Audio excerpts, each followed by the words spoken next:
देवादि देव भगवान महादेव शिव और जगत जननी मां जगदंबा के चरणों में नमन करता हूं। सभी संतों के चरणों में नमन करता हूं। न्याय मंच की अवधारणा के जनक बड़े भाई तुफैल जी के चरणों में नमन करता हूं। उनकी न्याय मंच की अवधारणा ये ऐसा कार्य है जिससे हर हिंदू को जुड़ना चाहिए। हर हिंदू को न्याय मंच की अवधारणा से जुड़ना चाहिए। अगर आप न्याय मंच की अवधारणा को नहीं समझेंगे, और इस अवधारणा को तुफैल भाई साहब अच्छी तरह से समझाएंगे, लेकिन ये मैं जिम्मेदारी के साथ कहना चाहता हूं, यदि आप न्याय मंच की अवधारणा से नहीं जुड़ेंगे तो कल सनातन धर्म का कोई भविष्य नहीं है। मंच पर मेरी बहन बैठी हुई हैं, दीदी मधुकेश्वर जी, उनको प्रणाम करता हूं। सभी संत चरणों में प्रणाम करता हूं। पटना आचार्य चाणक्य और रामधारी सिंह दिनकर, पता नहीं कितनी विभूतियां यहां हुई, लेकिन आचार्य चाणक्य और रामधारी सिंह दिनकर, इनको आज मैं स्मरण करता हूं। अगर पौरुष जगाना है सनातन के मानने वालों का, तो योगेश्वर श्री कृष्ण ने जो कहा उसको समझना पड़ेगा।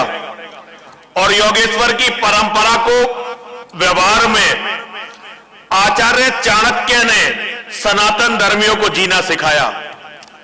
और रामधारी सिंह दिनकर ने, आज मैं साहित्य का व्यक्ति नहीं हूं, इसलिए मैं साहित्य के बारे में बहुत कुछ जानता नहीं हूं, और बहुत सारी किताबें भी मैं नहीं पढ़ पाया क्योंकि मैं इंजीनियर था। तो जब पढ़ने की उम्र होती है तब मैं इंजीनियरिंग में लगा रहा, और बाद की पढ़ी हुई किताबें बहुत याद नहीं रहती। किताबें वही याद रहती हैं जो कोई व्यक्ति बचपन में पढ़ता है या अपने विद्यार्थी जीवन में पढ़ता है। परशुराम की प्रतीक्षा एक ऐसी किताब है जो आज का विषय है कि पौरुष का निर्माण, पौरुषवाद समाज का निर्माण कैसे हो। और बिहार के लोग यदि परशुराम की प्रतीक्षा को नहीं पढ़ते तो ये दुर्भाग्य दिनकर का या परशुराम की प्रतीक्षा का नहीं है, ये हम सबका दुर्भाग्य है। अगर समाज को जीवित करना है, यदि सनातन धर्म को पौरुषवान बनाना है, यदि सनातन धर्म को ऊर्जावान बनाना है, तो सबसे पहले सनातन के मानने वालों को सनातन धर्म से जुड़ना पड़ेगा। आज हमारी दुर्गति का जो सबसे बड़ा कारण है, हम सनातन धर्मी हैं ही नहीं। हम सनातन का नाम जरूर लेते हैं, लेकिन सनातन धर्म का कोई भी अंश हमारे अंदर जीवित नहीं है। हम न राम को मानते हैं, न हम कृष्ण को मानते हैं, न हम बाबा परशुराम जी को मानते हैं, और न ही हम मां और महादेव की अवधारणा को मानते हैं। हम इनमें से किसी को भी नहीं मानते, और फिर भी हम गर्व से कहते हैं कि हम हिंदू हैं। मेरी समझ में नहीं आता, यदि हम राम के नहीं हैं, यदि हम योगेश्वर के नहीं हैं, यदि हम भगवान परशुराम के नहीं हैं, यदि हम आचार्य चाणक्य के नहीं हैं, यदि हम वीर सावरकर के नहीं हैं, तो हम सनातन धर्म के हुए कैसे?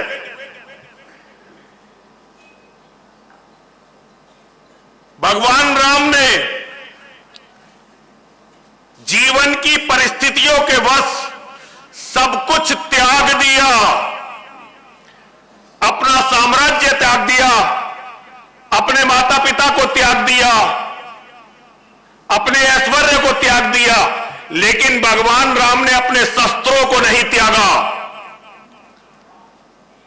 और जब वो वन में गए, अपने शस्त्रों के साथ गए। योगेश्वर श्री कृष्ण ने अपने पूरे जीवन में कभी भी क्षण मात्र के लिए भी अपने शस्त्रों का परित्याग नहीं किया। योगेश्वर श्री कृष्ण जब योग निद्रा लेते थे उस समय भी हमेशा अनवरत युद्ध के लिए तैयार रहते थे। और भगवान परशुराम जी की बात करें तो उनका तो नाम राम था। परशुराम केवल इसलिए उनका नाम पड़ा क्योंकि वो परशु के साथ रहते थे, परसा रखते थे, इसलिए नाम रखा गया परशुराम, वरना माता पिता का दिया नाम तो राम था। आज हम धर्म की रक्षा की बात करते हैं, सनातन की रक्षा की बात करते हैं। वो हमें इसलिए करनी पड़ रही है क्योंकि हमारे मन के अंदर सनातन धर्म नहीं है, और ये सनातन धर्म हमारे मन के अंदर से खत्म किया धर्म के दलालों ने, धर्म के धंधेबाजों ने। मैं किसी भी महापुरुष की विवेचना नहीं करना चाहता, लेकिन एक दोहा गढ़ा गया, गुरु गोविंद दोऊ खड़े काके लागू पाए, बलिहारी गुरु आपने गोविंद दियो बताए। और उसके बाद एक पाखंड शुरू हुआ कि जी गुरु पूजा करेंगे हम लोग। एक पाखंड हिंदुओं में शुरू हुआ कि हम गाय की पूजा करेंगे। एक पाखंड हिंदुओं में शुरू हुआ कि हम माता की पूजा करेंगे, हम कन्या की पूजा करेंगे। एक पाखंड हम में शुरू हुआ कि हम भारत माता की पूजा करेंगे। एक पाखंड हम में शुरू हुआ कि हम शस्त्रों की पूजा करेंगे। अगर आप सनातन धर्म पर हैं तो एक बात समझ लीजिए कि पूजा के लिए केवल मां और महादेव हैं। राम कृष्ण और परशुराम तक भी पूजनीय नहीं है, अनुकरणीय है। हमने हर चीज को पूजना शुरू कर दिया, हम पूज रहे हैं हर चीज को और खो रहे हैं मर्यादाओं को, खो रहे हैं धर्म को। हमें बेटी की रक्षा करनी थी, लेकिन हम बेटी की रक्षा नहीं करते। हम कहते हम तो पूजा करेंगे। अरे बेटी के सम्मान के लिए मर मिटना था हमें। हमारे भगवान ने हमें सिखाया। रावण जैसे शक्तिशाली साम्राज्य के अधिष्ठाता ने जब मेरी मां जगदंबा भवानी मां सीता का अपहरण कर लिया तो भगवान राम ने यह कह दिया कि यदि मेरी पत्नी को ससम्मान वापस नहीं किया और क्षमा नहीं मांगी तो लंका में कोई भी जीवित नहीं बचेगा। मेरी मां महाकाली द्रौपदी का चीर हरण हुआ। योगेश्वर ने मां से कहा, जब पांडव वनवास में चले गए और योगेश्वर पांडवों से मिलने के लिए गए, मिलने के बाद जब वो बाहर निकले तो मां द्रौपदी उन्हें वहां मिली। हम शक्ति के पुजारी महाकाली का रूप मानते हैं मां द्रौपदी को, और उनका असली नाम कृष्णा था। अगर आप अपने धर्म को जानते हो तो आप जानते हो द्रौपदी तो उन्हें इसलिए कहा जाता था कि वो राजा द्रुपद की बेटी थी, वरना नाम तो उनका कृष्णा था। कृष्णा और कृष्ण, काल और महाकाली। तो महाकाली ने महाकाल की आंखों में देखा। महाकाली ने महाकाल से कहा कि अरे कृष्ण, मैं तुम्हारे भरोसे पर पृथ्वी पर आई थी, मैं इन पांडवों के भरोसे पर पृथ्वी पर नहीं आई थी। मेरा इतना अपमान हो रहा था, मुझे वैश्या बताया जा रहा था, मुझे नग्न करने का प्रयास किया जा रहा था। दुष्ट मुझे अपनी जंगा पर बैठने के लिए कह रहे थे। तुमने ये होने कैसे दिया? तुमने ये होने कैसे दिया? महाकाल ने महाकाली की आंखों में देखा और एक बार के लिए पूरी दुनिया को समाप्त करने वाले अंगारे महाकाल की आंखों में आए और महाकाल ने कहा, हे कृष्ण, मैं प्रतिशोध लूंगा। राजीव जी, शब्दों पर हमने ध्यान नहीं दिया। योगेश्वर ने महासती से कहा, हे कृष्ण, मैं प्रतिशोध लूंगा। जिन्होंने मेरी शक्ति का, मेरी सखी का अपमान किया है, मैं उस अपमान का प्रतिशोध लूंगा। और प्रतिशोध कितना भयानक हुआ। जिस समय द्रौपदी का यह अपमान हो रहा था, उस सभा में जितने भी लोग वहां बैठे गए हुए थे, किसी के भी वंश को नहीं छोड़ा गया। यहां तक कि पांडवों का वंश भी नहीं बचा। पांडवों के यहां भी कोई जीवित नहीं बचा था।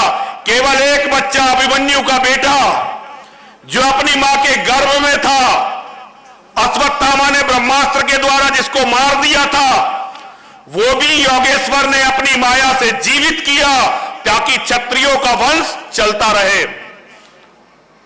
जिस देश में नारी के अपमान की इतनी बड़ी सजा किसने तय की? स्वयं परमात्मा ने आकर तय की। यह तय करने वाला कोई ऋषि नहीं था, यह तय करने वाला कोई मुनि नहीं था, कोई विचारक नहीं था। स्वयं परमात्मा धरती पर आए और उन्होंने यह तय किया कि यदि किसी नारी का अपमान होगा तो उस नारी के अपमान की यह सजा दी जाएगी। आज हमारी बेटियां बर्बाद हो जाती हैं। हमारी बेटियों के शिकारियों ने, हमारे शिकारियों ने, आप शब्द है लव जिहाद में, इसमें विश्वास नहीं करता। कोई लव जिहाद नहीं है, यह जिहाद ही है। किसी तरह से भी काफिर को मारना, किसी तरह से भी काफिर को बर्बाद करना, किसी तरह से भी कुफ्र को समाप्त करना, उसका जो भी तरीका है वो जिहाद है। और जिहाद जीवन जितने जीने के जितने क्षण हैं, उतने ही क्षणों में जिहाद होता है। क्योंकि मोहम्मद ये कहकर गया है कि जिहाद यदि धरती पर नहीं हो रहा है तो जिहाद मोमीन के दिमाग में होना चाहिए। उन्होंने अपनी किताबों में लिख दिया कि हमें बहन बेटी रखने का अधिकार नहीं है, अपनी किताबों में लिख दिया। और हमारे यहां ऐसे भी लोग हैं जो ये कहते हैं कि जैसे हमारा वेद है, जैसे हमारी गीता है, वैसे ही उनकी कुरान है। ऐसे भी मूर्ख इस धरती पर पैदा हुए हैं जिन्होंने ये बातें कही है। उन्होंने ना वेद पढ़े, उन्होंने ना गीता पढ़ी और उन्होंने ना कुरान और हदीस पढ़ी, केवल फतवे दिए कुरानों पर, हदीसों पर। मेरा धर्म कहता है माता चेत पार्वती देवी, पिता देवो महेश्वरा, बांधवा शिव भक्ताश्च स्वदेशो भुवंत्रियम। देवादिदेव भगवान महादेव शिव हम सबके पिता हैं। जगत जननी मां जगदंबा हम सबकी माता हैं। दुनिया के तीनों लोग ये हमारा अपना घर है। और जितने भी शिव भक्त हैं हम सब अपने आपस में एक दूसरे के भाई बहन हैं। ये जातिवाद कहां से आया? ये जातिवाद हमारा नहीं था। हमारे यहां वर्ण व्यवस्था थी, जाति व्यवस्था थी ही नहीं। जिन लोगों ने वर्ण व्यवस्था को जाति व्यवस्था में बदला, उन पर विचार किए बिना और उनका परित्याग किए बिना आप बच नहीं सकते। पौरुष जागृत कैसे होगा जब हम चार भाई आपस में एक दूसरे के दुश्मन बनकर खड़े हो जाएंगे? अरे ये गुलामों की आदत होती है आपस में लड़ना। जो आजाद कौम होती है वो अपने दुश्मनों से लड़ती है। आज हमें हमारे भाइयों से लड़ाया जा रहा है और उसमें दोष लड़ाने वालों का नहीं है, दोष उनका है जो उन लड़ाने वालों के हथियार बनते हैं। आज जातिवाद के नाम पर जितना हम टूटे, हमें पता नहीं इस जातिवाद की कीमत कितनी चुकानी पड़ेगी। हिंदू को पता ही नहीं। हिंदू बड़ा गौरवान्वित होता है कि मैं इस जाति का हूं, मैं उस जाति का हूं। उसे यह पता नहीं तेरी इस मूर्खता की कीमत तेरी बेटी को चुकानी पड़ने वाली है। तेरी इस मूर्खता की कीमत तेरे बच्चों को चुकानी है, तेरी पत्नी को चुकानी है। क्योंकि कोई शत्रु बैठा हुआ है इस ताक में। हम जैसे जैसे कमजोर होंगे, शत्रु की अपनी ताकत है ही नहीं। इन लुटेरों की अपनी कोई ताकत नहीं है। इन लुटेरों का अपना कोई स्वाभिमान नहीं है। ये लुटेरे ताकतवर बनते हैं हमारी कमजोरी के कारण। हमारी कमजोरी के कारण ये लुटेरे ताकतवर बनते हैं। यदि हम इतने कमजोर ना हो तो इन लुटेरों की तो औकात ही नहीं थी कि कभी ये अरब से निकल भी पाते। लेकिन अरब से निकलने का रास्ता इसलिए मिला, सनातन धर्म के लोगों ने सनातन को मानना छोड़ दिया था। जिस दिन मक्का के अंदर मक्केश्वर महादेव के मंदिर में विध्वंस हुआ, उस दिन यदि कोई वास्तविक धर्मगुरु भारत में होता और वो भारत के क्षत्रियों से कहता कि जहां ये महापाप हुआ है जाओ, वहां के रहने वाले हर व्यक्ति को इसके लिए दंडित करो। केवल उन्हें नहीं जिन्होंने ये पाप किया है, बल्कि दंड उन्हें भी मिलना चाहिए जो इस पाप को होते हुए देखते रहे। जाओ और इस पाप को करने वालों को दंडित करो। और उस दिन हमारे घोड़े पाटलिपुत्र से चलते, हमारे घोड़े राजस्थान से चलते, हमारे घोड़े हमारी वाराणसी से चलते, अयोध्या से चलते, और ये घोड़े क्षत्रियों के साथ यदि अरब की भूमि पर पहुंचते और हमारी माताओं के मंदिर को खंडित करने वालों को उस दिन दंड दिया गया होता, तो आज हमें यह सम्मेलन करने की जरूरत न पड़ती और ना ही नरसिंहानंद को अपना जीवन छोड़कर इस भिखारी के जीवन में आना पड़ता। आज भी यदि आप जीवित रहना चाहते हैं, आज भी यदि आप बचना चाहते हैं, तो आपको लड़ने के लिए खड़ा होना पड़ेगा। जिसके अंदर की लड़ने की ज्वाला बुझ जाती है, जिसके अंदर लड़ने का मान खत्म हो जाता है, वो धरती पर केवल बोझ मात्र रह जाता है, मानवता के किसी भी कार्य का वो नहीं रहता है। आपने अभी देखा होगा 7 नवंबर के दिन अरब के लुटेरों के जो ये गिरोह है, इसने यहूदियों की एक मरी हुई औरतों के साथ बलात्कार किया और वीडियो बनाए। मरी हुई औरतों के साथ बलात्कार और उसके वीडियो बनाए। 1-1 साल के छोटे छोटे बच्चों की गर्दन काटी और उनके सिरों से फुटबॉल खेली। सैनिकों के कलेजे निकाले और सैनिकों के कलेजे निकालकर खाए। जिंदा जला दिया मासूम बच्चों को और अपने आप वीडियो बनाई। और जब यह वीडियो पूरी दुनिया में फैली तो इन राक्षसों के जितने भी साथी थे सारे खुशी से मनाने लगे त्योहार। जगह जगह पटाखे फोड़ने लगे, जहां आजादी थी गोलियां चलाने लगे कि देखो हमने यहूदियों को उनके कामों के अंजाम तक पहुंचाना शुरू कर दिया है। लेकिन गौरव ऐसे जागृत होता है, यहूदी जो कुछ समय से लड़ना भूल गए थे, पूरी दुनिया के मुट्ठी भर यहूदी खड़े हुए और उन्होंने अपने हथियार संभालकर इसका उत्तर दिया।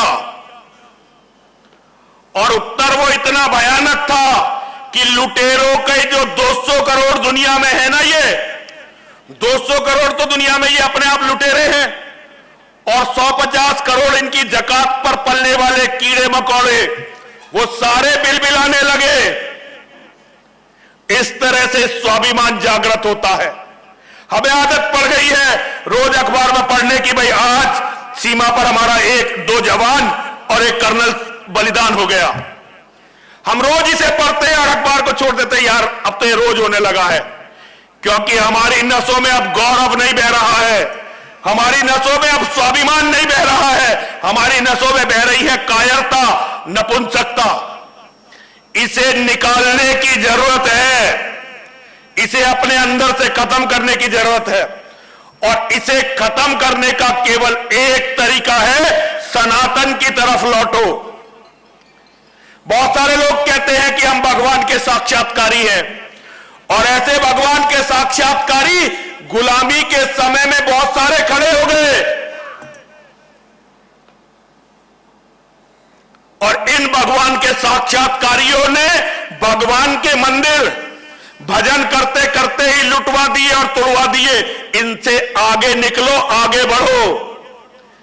जब तक अपने मन के अंदर के व्यक्तिगत लालच को धर्म के मामलों में मारोगे नहीं, जब तक अपने मन के अंदर के व्यक्तिगत लालच को अपनी कौम पर न्यौछावर नहीं करोगे, जब तक कुछ भी होने वाला नहीं है। आप सब यदि अपनी अपनी सोचते रहेंगे तो एक दिन याद रखिए, कौम की एक भी बेटी बचने वाली नहीं है। और अब समय आगे बहुत मुश्किल आने वाला है। आप लोग पता नहीं रह किस दुनिया में रहे हो।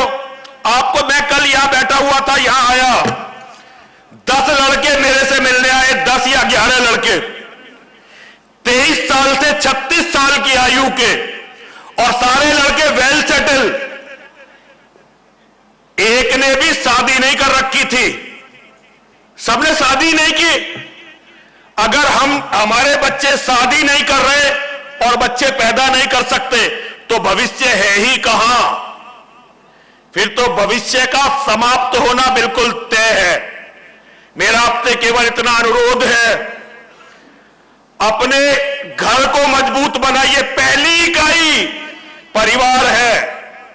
आज जो मेरी आवाज इतनी बुलंद है, मैं सन्यासी हो गया, श्री पंचदश नाम जूना अखाड़ा, जो भारत में सनातनियों की सबसे बड़ी संस्था में उसका महामंडलेश्वर हूं, लेकिन जब लड़ने के लिए निकलता हूं तो सबसे पहली ताकत मेरा अपना परिवार होती है भाई। मुझे यह अच्छी तरह से पता है कि जहां भी मेरा कत्ल हो जाएगा, अगर मेरे परिवार के लोग मेरा प्रतिशोध ना भी ले सके तो मेरा मुकदमा जरूर लड़ेंगे। आज हिंदुओं की स्थिति इतनी कमजोर है। मैं अभी हरिद्वार की जेल में था, 1 महीना 2 दिन रहकर आया। कैसे पड़ोस जागृत होगा? उनके वो अपराधी हैं। हरिद्वार हमारी आध्यात्मिक राजधानी है। आध्यात्मिक राजधानी में 2 धंधे बहुत बड़े हैं, एक तो वेश्यावृत्ति का धंधा और एक नशे का धंधा। ये 2 सबसे बड़े धंधे हैं। इनके पीड़ित हिंदू हैं और इनके लाभार्थी मुसलमान हैं। कोई बोल नहीं सकता। बड़े बड़े धर्माचार्य रहते हैं, लेकिन कोई बोल नहीं सकता, क्योंकि सब जानते हैं इनके खिलाफ बोले तो मारे जाओगे। हिंदुओं को, जिस हिंदू के पास जेब में एक पुड़िया मिल गई, पुलिस वाले कई साल के लिए उसे जेल में सड़ा देते हैं, क्योंकि उसका मुकदमा लड़ने वाला ही कोई नहीं है। और जो लोग कुंटलों के हिसाब से नशा बेच रहे हैं, वो आज जेल में जाते हैं, तीसरे दिन जमानत हो जाती है। क्यों? क्योंकि घर में 6 सगे भाई और खड़े हैं, 50 चाचा ताऊ के हैं, 50 मौसी बुआ के हैं।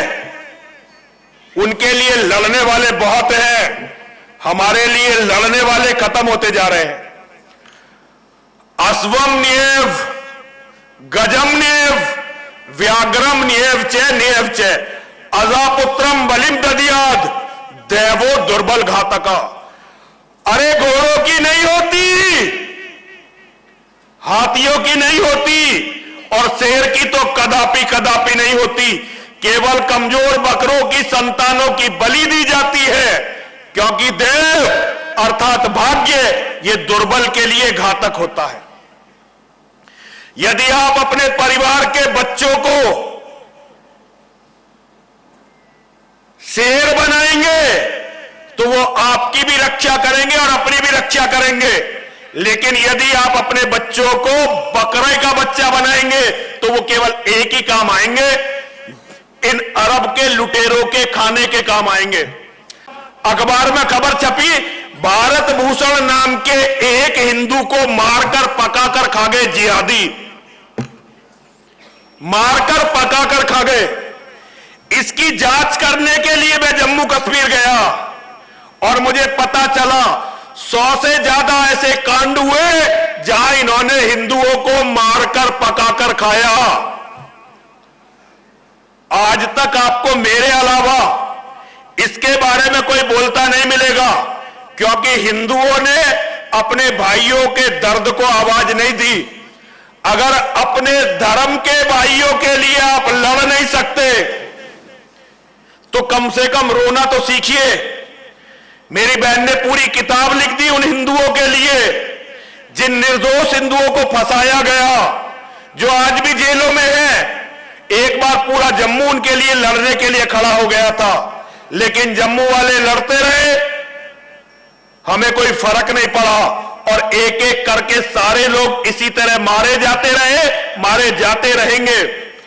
हमारे पास दुनिया में जो जीवित कौम होती है और जो जीवित कौम के नेता होते हैं, उनका विजन होता है कम से कम 100 साल, 150 साल, 200 साल, 500 साल। और हमारे यहां हम हिंदुओं का विजन कितना है? हम हिंदुओं का विजन है 22 का चुनाव, फिर 24 का चुनाव, 24 के बाद 25 का चुनाव, अभी लोकसभा के चुनाव, फिर विधानसभा के चुनाव, फिर नगर निगम के चुनाव, फिर ग्राम पंचायत का चुनाव।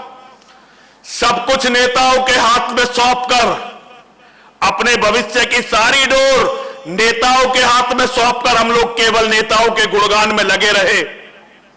और आज स्थिति यह है कि बंटवारे के समय जो हमें भारत मिला था, वो पुनः पाकिस्तान बनने के कगार पर है।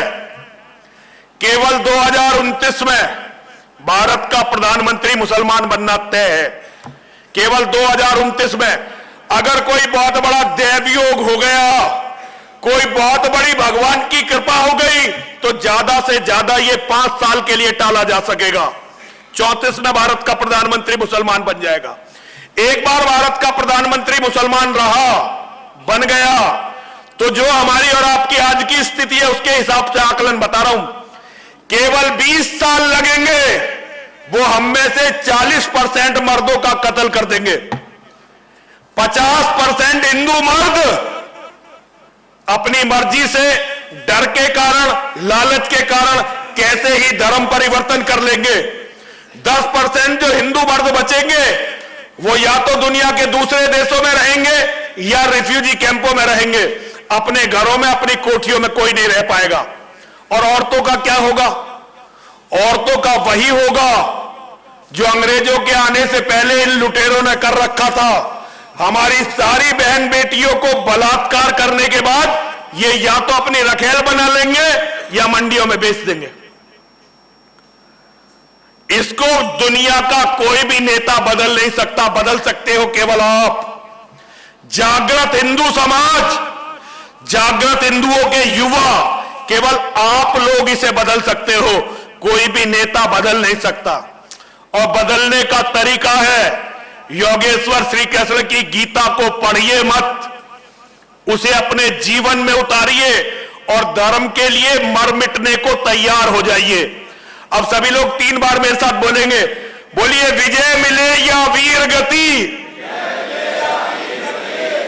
जितने सब बोल रहे हो ना, मेरी अकेले की आवाज आपसे ज्यादा है, मिला माइक के भी। विजय मिले या वीर गति, सब महादेव के नाम, जीते जी रण छोड़ के जाना, वीरों का नहीं काम। विजय मिले या वीर गति,